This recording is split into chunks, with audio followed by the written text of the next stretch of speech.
Brother sister, saya ajak Anda untuk merenungkan 1 Timotius pasal 3 ayat 4 dan ayat yang kelima. Seorang kepala keluarga yang baik disegani dan dihormati oleh anak-anaknya. Jikalau seorang tidak dapat mengaplai keluarganya sendiri, bagaimanakah ia dapat mengurus jemaat Allah? Saya mempercayai bahwa Anda bisa melihat bagaimana kehidupan hamba-hamba Tuhan yang sukses di mimbar. Tapi kemudian kehidupan pernikahan mereka kandas dengan perceraian atau dengan perselingkuhan.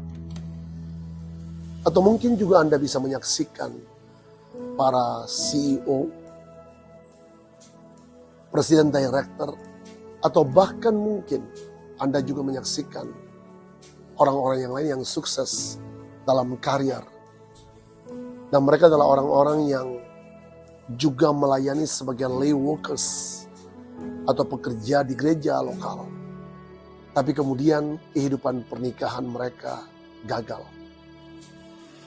Saudara, adalah tujuan Tuhan untuk memiliki pria-pria yang seperti pilar-pilar atau soko guru dalam bait suci Allah.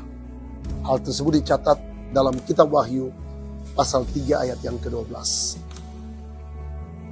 Nah, pilar-pilar menopang beban dan struktur dari satu bangunan.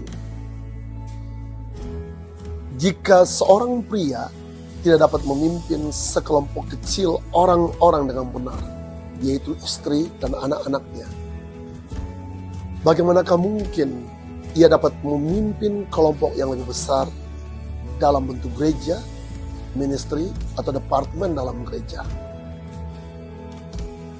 Kepemimpinan dalam gereja atau ministry dimulai dari rumah.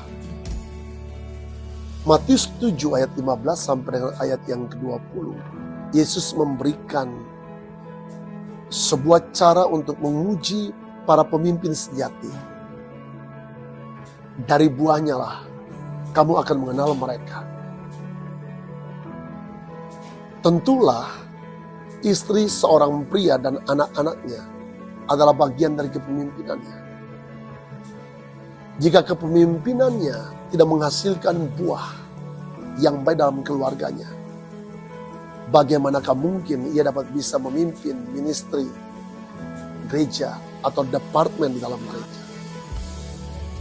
Dan catatan pelayanan yang kita dapat akses hari ini di semua sosial media, bahkan juga di media-media mainstream lainnya, yang mencatat tentang kejatuhan banyak hamba-hamba Tuhan yang dahsyat karena pondasi dalam rumah tangga mereka tidak diletakkan dengan benar.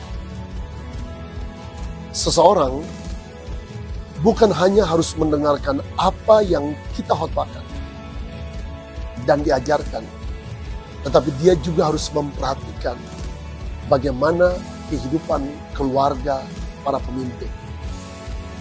Tuhan Yesus sekali lagi mengingatkan untuk mencari bukti kepemimpinan yang sejati yang terdapat di dalam banyak nabi palsu. Saya ingin datang secara khusus, saya ingin berdoa dalam pernyataan singkat saya ini kepada semua laki-laki. Mari kita memperkuat fondasi pernikahan kita di rumah.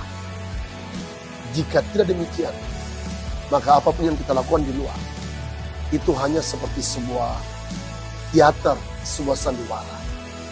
Saya berdoa kepada setiap laki-laki, termasuk kepada semua rekan-rekan hamba-hamba Tuhan. Mari kita berjaga-jaga. Kita berjaga-jaga terhadap persinahan. Kita berjaga-jaga terhadap pornografi. Kita berjaga-jaga terhadap masturbasi. Kita berjaga-jaga terhadap kecenderungan-kecenderungan yang jahat. Sebab di hari-hari terakhir seperti ini, kita akan menyaksikan banyak hamba-hamba Tuhan yang jatuh dalam dosa. Kiranya kasih karunia Tuhan memampukan setiap kita, termasuk Anda dan saya, yang telah memiliki keluarga, untuk kita membangun terlebih dahulu keluarga kita. Sebelum kita bisa membangun keluarga-keluarga orang lain, kita build ministry dan kita membangun kerja Tuhan. Tuhan Yesus memberkati.